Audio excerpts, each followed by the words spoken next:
Are you wondering why there are 100,000 troops on the border of Russia and Ukraine? Or, as Tim Marshall asks, why Putin is so obsessed with Crimea? Today, I'm going to talk to you about the first chapter of this book, Prisoners of Geography, on Russia, and briefly what's going on in the news and how this relates, and then finally how this kind of longer article in The Economist, which gives a fair bit of background on the history, has helped piece together my understanding. Now, there's a lot to get my head around, and that's kind of the whole point of this, right? I'm not an expert. I am reading what's going on in the news, and I'm interested in learning more, and I'm reading, the first chapter of this book, and seeing how it all relates, and seeing all the questions that pop up that lead me to read further, like to go into this, and then wanting to know so much more. So that's kind of what I want to talk about. I am going to do this in little snippets because there's too much for me to remember. So what you'll see is the editing, like chop and change as I piece together I don't have the terminology, but you'll see what I mean. So it's a good exercise for me as well in video editing. But the first thing I'll talk about is what is actually going on right now. So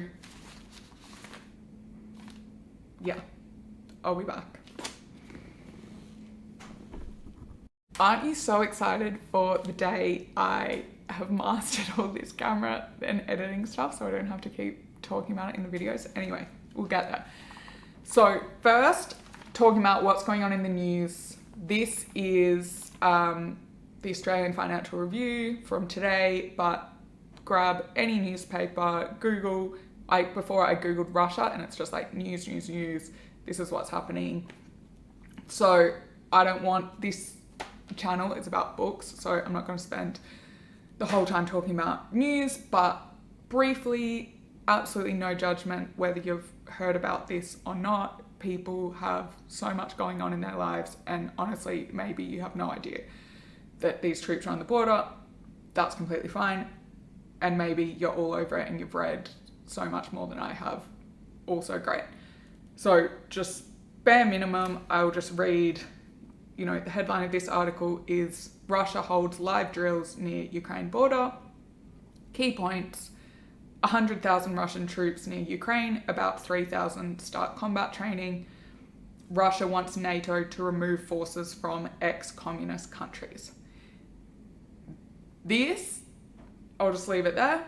This is what I am going to start talking about. How this book can help explain some of this stuff, which is like why Ukraine, why are they there, what's NATO, who are the ex-communist countries. Maybe you already know all of this. Great. Then we can get more into the geography part, which is all about this book and it explaining. Well, let me get that. Let me just pause this now. News bit done. Next section, explaining how this book relates. So very briefly, I want to talk about what this book is about overall. This is only part one because I've only read one chapter, which I will explain why when I start talking about Russia.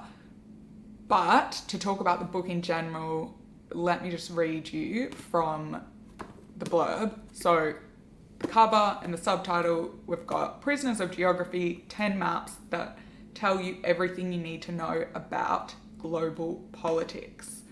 It's a #1 Sunday Times bestseller. It was first published in 2016, and I'll explain when we go into Russia, it's been updated, and this edition has been updated as of 2019. So the blurb kind of perfectly explains it. All leaders are constrained by geography. Their choices are limited by mountains, rivers, seas, and concrete. Yes, to follow world events, you need to understand people, ideas, and movements, but if you don't know geography, you'll never have the full picture. If you've ever wondered why Putin is so obsessed with Crimea, why the USA was destined to become a global superpower, or why China's power base continues to expand ever outwards, the answers are all here. Prisoners of Geography looks at the past, present, and future to offer essential insight into one of the major factors that determines world history. It's time to put the geo back in geopolitics. So, who's written this? Tim Marshall, there he is. He's a British journalist, a leading authority on foreign affairs, 25 years reporting experience.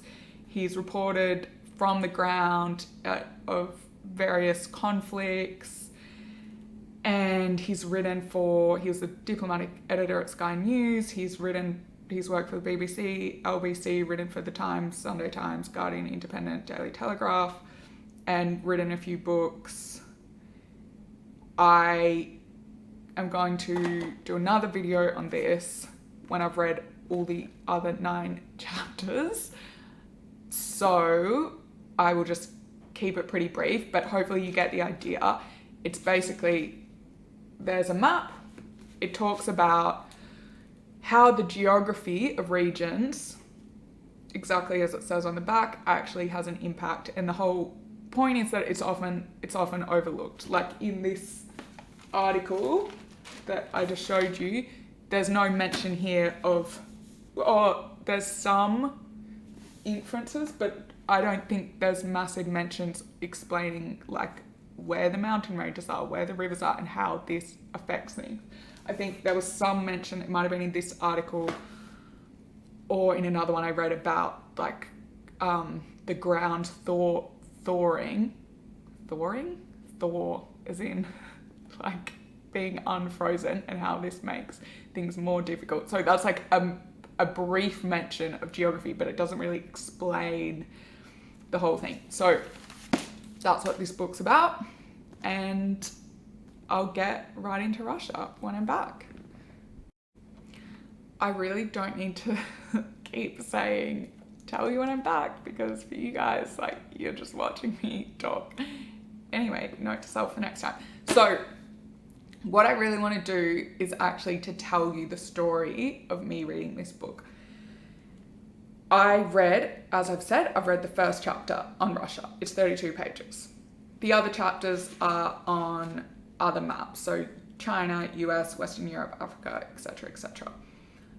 I spent about 4 or 5 hours reading these 32 pages. Crazy, right? That is the story I want to tell you. So I started reading it, and then I was talking about what I was reading because I'm always really interested to know how much other people know about these things, and you know, to point out like where are there massive gaps, like what is something like really obvious that I should have known, or is it someone only knows this because of whatever reason, right? So I was talking about it with my parents, and at the time my dad was reading The Economist, and he ripped out this article and said, here's an article on Russia, like if you're interested, you're talking about all this stuff, why don't you read that? So I then read that. It took me an hour and 10 minutes to read this, again, because I am looking up words I don't know. I'm looking up interest, you know, when it mentions NATO, I'm like, oh, who are the countries actually in NATO? I want to see the list. I'm looking up, I'm pausing some of this stuff's efficiency, right? Like if it says, you know, Yeltsin, for example, I'm like, wait, Yeltsin, go back to where they say Boris Yeltsin, president of the Russian Soviet Republic. Like, yeah, okay, remembering who that is. If that's really embarrassing that I didn't know that, whatever. I'm telling you, I didn't know that. So, and then with maps, it takes even longer, right? With, it mentions a river, it mentions this distance from here. and it mentions this sea and whatever, and I'm constantly like flipping back to this map. Sometimes, you know, not everything's here, so then I'm going to Google Maps, and then sometimes it mentions old names of things, so the names changed, and it's just time consuming. And the whole idea is relating this back to my 100 books I'm reading this year. Is this recording? Yes, great. God, I need to stop doing that. 100 books. I need to read one book every 3.5 days. So this is why I'm doing this video now after only one chapter, because this type of book takes me a while, and that's great because I am trying to learn about the world. And I guess that's kind of the conclusion of this video. When you try and learn about a new thing, all these other questions pop up and then you start, the more you learn, the more you realize how little you know, which is fine, right? Because it's just exciting. But so that's what I want to share, some fun facts that popped out, or not necessarily fun facts, but some facts that I found interesting, but also all other questions that came out of this. And then you might have some ideas of what books I can read that will help answer those questions. So that's what I'm going to do. Some interesting facts out of both of these things. I'm not going to try and summarize the whole situation because, I mean, that would be, I'm just not the right person to listen to about that, right? I'm just more explaining my experience with this book, some interesting things I learned, and then the questions that opened up. But yeah, my point of why this is only part 1 and why I'm going to put this down, and I am telling you, look for part 2 probably in a couple of months, because what's going on in my life is that I only have about 2 more weeks back in Melbourne, and then I'm going back to London. I have to move all my stuff out of storage, do all this stuff, whatever. So life is getting in the way of me reading these books, which is fine. Like, good stuff is happening. The Australian Open's about to start. I love it. So I'll be there at the tennis. And that's great. But that's why I will not be finishing this book, because I want to give my full attention to it. So sorry, I won't be finishing it right now. But what I will be doing is trying to smash through some autobiographies or books, I guess, that just don't involve tons of like side reading or like pausing or like me trying to understand the language or whatever it is. So hopefully that makes sense, and then you'll understand why. Yeah, anyway, it's exciting. You get to see how I managed to catch up when, I'm already behind on my challenge and we're only in the 2nd week of the year. Okay, so hopefully that makes sense. Recapping, I started reading, I maybe got through about 10 pages of this, and then I sidetracked and went to this article and read this and found this really, really interesting. So I just want to read a few things I found interesting out of this article. I'm not going to attempt to summarize it. I'll tell you where it is. You can read it yourself. And then I'll come back to this and tell you a few interesting things I learned about that. And then I will tell you what book I'm going to do next and what else is coming up on the channel as I navigate doing these videos in the middle of a big period of transition for me. So, next section on this article. Okay, let me tell you a little bit about this article and how it relates to what's going on with the 100,000 troops. So this article, there's the online version. It's called "Why Russia Has Never Accepted Ukrainian Independence. It Might Have Had It Chosen Democracy." And it made me feel better seeing this online version because The Economist has audio versions of a lot of their articles, and it's 36 minutes if someone reads it out, so I don't feel that bad that it took me an hour to get through with all my side Googling. So here's this big quote in the middle, says, Russia can be an empire or a democracy, but it cannot be both. And I will tell you this story that is about the USSR ceasing to exist, how this happened with this hunting lodge in the middle of the forest, and then how that relates to 30 Decembers later, as the article says, the situation that's going on now. So, the article starts, around 8 in the evening on Sunday, December 8th, 1991, Mikhail Gorbachev, the president of the Soviet Union, picked up a phone call on a top security line.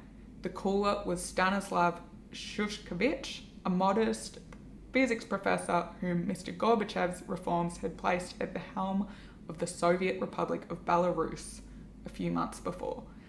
Mr. Shushkevich was phoning from a hunting lodge in the magnificent Belvez forest to tell the great reformer that he was out of a job.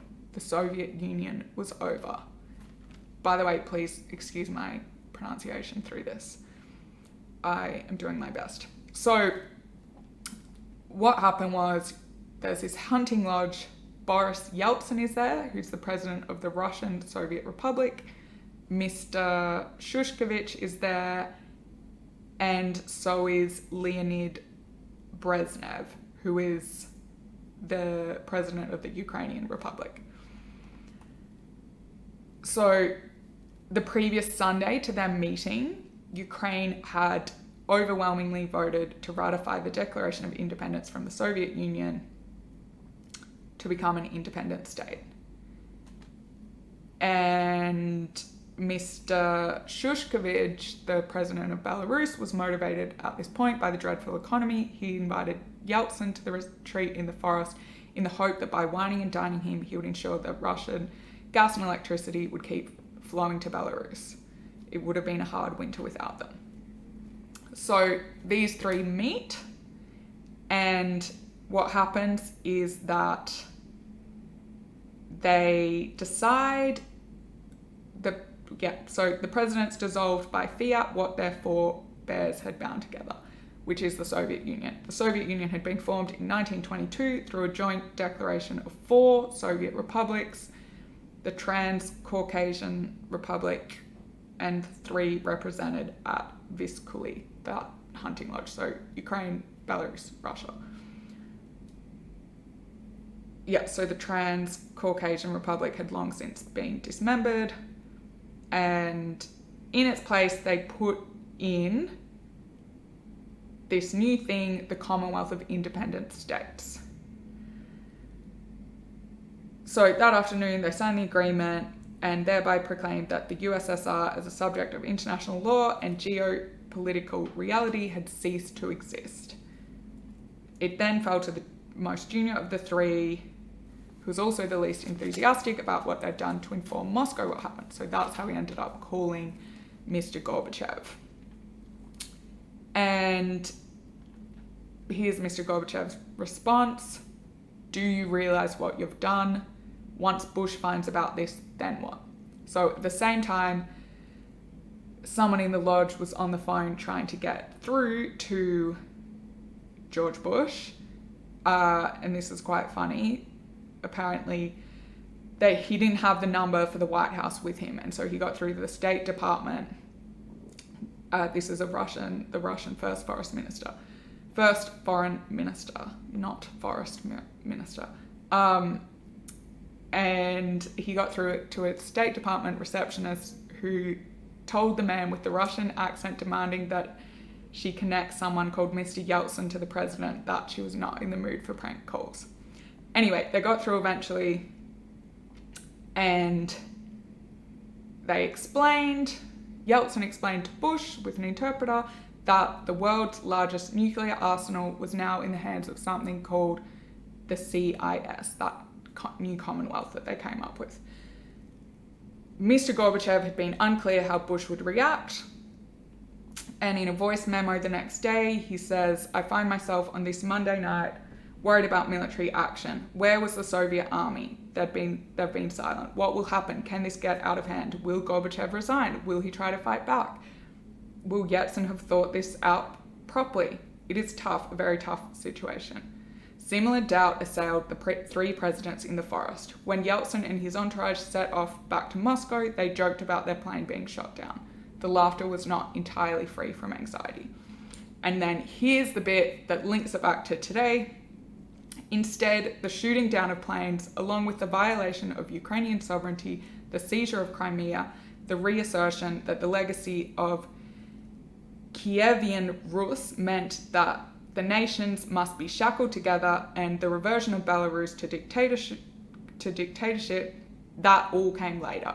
A sequence of events which led 30 Decembers later to the situation I described here, which this article's a couple of weeks out of date, so it says to 70,000 more rather than 100,000 more, 70,000 or more Russian troops on the border of Ukraine, and in a ghastly sideshow, thousands of Middle Eastern refugees stuck in the Belarus forest itself. The once seemingly settled question of post-Soviet relations between the three nations has once again become an overriding geopolitical concern. So, talking about geopolitics, that is my next section where I'm going to talk about this, which is all about putting the geo, i.e. geography, back into the political explanation. So I'm just flicking through this to work out which bits I'm going to talk about, and there's so much in here. It's so interesting. So I fully recommend reading if you are interested, but because I was just talking about the Soviet Union breaking apart, I will talk about what he explains and how it relates to geography. He meaning Tim Marshall. So when the Soviet Union broke apart, it split into 15 countries. Geography had its revenge on the ideology of the Soviets, and a more logical picture reappeared on the map, one in which mountains, rivers, lakes, and seas delineate where people live, are separated from each other, and thus how they develop different languages and customs. The exceptions to this rule are the stands, such as Tajikistan, whose borders were deliberately drawn by Stalin so as to weaken each state by ensuring it had large minorities of people from other states. If you take a long view of history, and most diplomats and military planners do, then there's still everything to play for in each of the states which formerly made up the USSR. And he divides them in three ways: those that are neutral, the pro-Western group, and the pro-Russian camp. So the three neutral countries are Uzbekistan, Azerbaijan, and Turkmenistan, and these have fewer reasons to ally themselves with Russia or the West. This is because all three produce their own energy and are not beholden to either side for their security or trade. The pro-Russian camp are Kazakhstan, Kyrgyzstan, Tajikistan, Belarus, and Armenia. Their economies are tied to Russia in the way that much of Eastern Ukraine's economy is. Another reason for the rebellion there. The largest of these, Kazakhstan, leads towards Russia diplomatically, and its large Russian minority population is well integrated. Of the five, all but Tajikistan have joined Russia in the new Eurasian Economic Union, which Tim Marshall calls a sort of poor man's EU. Okay, and then so let's go to the pro-Western countries formerly in the Warsaw Pact, but are now all in NATO or the EU. Poland, Latvia, Lithuania, Estonia, the Czech Republic, Bulgaria, Hungary, Slovakia, Albania, and Romania. By no coincidence, many are among the states which suffered most under Soviet tyranny. Add to these Georgia, Ukraine, and Moldova, which would all like to join both organisations, meaning NATO and the EU, but are being held at arm's length because of their geographic proximity to Russia, and because all three have Russian troops or pro-Russian militia on their soil. NATO membership of all of these could spark a war. So this is kind of really relevant for what's going on in the news, because if Ukraine was part of NATO and Russia invaded Ukraine, then there would be a war. Everyone else in NATO would have to come to its defense. And what happened with Crimea, which was part of Ukraine, we saw there wasn't a war. There were just sanctions. So, well, it's more complicated than that. So definitely go and read about it. But I think my point is here, why this matters. I don't think I said this earlier, but you might think, I don't want to learn about this. It doesn't affect me. I'm not part of one of these countries. Well, it actually does affect you because presumably you pay taxes, or you will pay taxes in the future, and your country spends some of that tax revenue on military spending. And if there is a war, like, it's all relevant. It actually directly affects you. So you probably should be aware of some of this stuff and definitely go and learn about it. Whew, lecture over. Okay, and then the next point I wanted to talk about is something that I've mentioned quite a few times, Crimea, and how this is relevant in terms of geography. Okay, so Crimea. Let's go back to the Soviet invasion of Afghanistan in 1979. Tim Marshall writes, crucially, the invasion of Afghanistan also gave hope to the great Russian dream of its army being able to wash their boots in the warm waters of the Indian Ocean, and thus achieve what it never had, a warm water port where the water does not freeze in winter, with free access to the world's major trading routes. Some of the ports on the Arctic, such as Murmansk, freeze for several months each year. Vladivostok, the largest Russian port on the Pacific Ocean, is ice-locked for about 4 months and is enclosed by the Sea of Japan, which is dominated by the Japanese. This does not just halt the flow of trade, it prevents the Russian fleet from operating as a global power. In addition, waterborne transport, weird word, is much cheaper than land or airborne routes. So anyway, that didn't work out for Russia, and this is how he explains what's happened with Crimea. So this lack of warm water port with direct access to the oceans has always been Russia's Achilles heel, as strategically important to it as the North European plain. Russia is at a geographical disadvantage, save from being a much weaker power only because of its oil and gas. No wonder in his will of 1725 that Peter the Great advised his descendants to approach as near as possible to Constantinople and India. Whoever governs there will be the true sovereign of the world. Consequently, excite continual wars not only in Turkey but in Persia, penetrate as far as the Persian Gulf, advance as far as India. So then what happened in 2014? Putin annexed Crimea, which contained not only many Russian-speaking Ukrainians, but most importantly, the port of Sevastopol. This geographic imperative, the whole eastward movement of NATO, is exactly what Putin had in mind when, in a speech about the annexation, he said, Russia found itself in a position it could not retreat from. If you compress the spring all the way to its limit, it will snap back hard. You must always remember this. Sevastopol is Russia's only true major warm water port. However, access out of the Black Sea into the Mediterranean is restricted by the Montreux Convention of 1936, which gave Turkey, now a NATO member, control of the Bosphorus. Russian naval ships do transit the strait, but in limited numbers, and this would not be permitted in the event of conflict. Even after crossing the Bosphorus, the Russians need to navigate the Aegean Sea before accessing the Mediterranean, and would still have to cross the Gibraltar Straits to gain access to the Atlantic Ocean, or to be allowed down the Suez Canal to reach the Indian Ocean. So can you just picture me reading this? I'm like following on a map everything that's going on. And so this is why it takes a bit longer. So he explains that the Russians do have a small naval presence on Syria's Mediterranean coast, which partially explains their support for the Syrian government when fighting broke out there in 2011. But it's a limited supply and replenishment base, not a major force despite being extended and modernized in 2019. See, that was my point. He has updated this book to reflect recent relevant information. And then he explains, in the event of war, Russian Navy cannot get out of the Baltic Sea either due to the Skagerrak Strait, please ignore my pronunciation, which connects to the North Sea. The narrow strait is controlled by NATO members Denmark and Norway. And even if the ships made it, the route to the Atlantic goes through what is known as the Greenland, Iceland, UK gap in the North Sea, which he says we'll get onto when we look at Western Europe.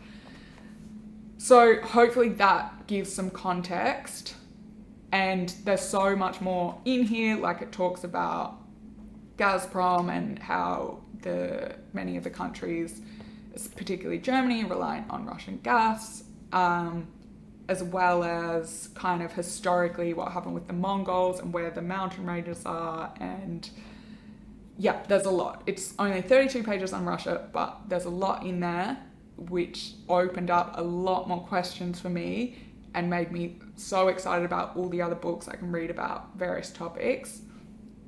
So I want to close with some of the questions that opened up, and that was probably it, because I think this is going to be really long, a really long video. So here are some of the questions I wrote down as I was going. And I also want to mention, this is why I love traveling. I've been to Russia a very long time ago. It's cool reading that about the Bosphorus. I can actually imagine what's going on because I've been to Istanbul, and I would love to go back and revisit like a lot of these places and then actually like witness this in real life. So it's not just stories in a newspaper, like obviously not putting myself in danger, but I found it so interesting. So that, traveling, but also talking to people, and that's what I wrote down here because I know people from a lot of these different countries that I mentioned. Like I remember so it talks about Moldova in there. I had a teacher at school here in Australia from Moldova, but then I've also at Cambridge met a few Russian. I also used to work with a few Russians, but yeah, met Russians, met Ukrainians, met people from the stands, as well as where I worked in New York. There were a few people from there. So it's so interesting to find out what they actually think, because it's their country and it's them and their families who are actually like day to day affected by this, not just through military spending as we are, as well as trade and all these other things. But because obviously reading any of these things, everything I'm reading is like a British perspective. So obviously that, they don't love Putin, and it's pretty clear. And there might be some people who I know who actually do like Putin. So it's very interesting to hear other people's perspectives and to understand other people's perspectives. So that was the second thing. But finally, here are some random questions that popped into my head as I was reading. So I have a lot of questions about Stalin, like why was he such an awful person drawing the maps in that way? Like, I want to read more about him, and so many books written about him. And then about the gas pipes going under the Baltic Sea. I actually used to work in an oil and gas coverage team, so kind of have been like vaguely familiar with this stuff, but I'm more interested in, like, I also studied fluid mechanics and all of this at uni, so it's like, oh, interesting, I want to see like the diagrams of the gas pipes. And then how reliant are these countries on gas, and from Russia, what does the future look like? About Putin and his personality, like what does he actually want? What's he driven by? Why does he want it? More about the history of NATO and who's in it, and each of the countries, like what their place is. I've written, what do Ukrainian friends think about this? What are the other notable differences between ethnic Russians here? It uses a couple of definitions of it, but it's like, is language the only difference? What else is there? And then I have how do languages evolve, because he talks about, the mountains separate people and then different languages develop on each side. Like, wow, so interesting. What happened in the Crimean War? Why was the West supporting Ottoman Turkey? What did China do in World War II? Because I think, I was thinking about Russia's role, Japan's role, and then I'm like, hang on, I don't really know anything about what was going on in China during World War II. And then Ivan the Terrible, what did he do in his life? And then I have like a big picture question. Why are humans wired like this? Like what? It's really like understanding, humanity, psychology, I guess, anthropology. Why is this just kind of constant part of our life? Like, in so many different places, conflict, I guess. What is it about us that makes us obsessed with conquering lands or whatever it is? I really didn't explain that right. I think I'm just overwhelmed by how much I'm learning, which is great. And I hope you got something out of this. I hope maybe you fully didn't understand what I was even talking about. So then you'll go on and read these things yourself. Or maybe you already know a lot about this and then you can teach me more, point me in new directions of where to learn from things.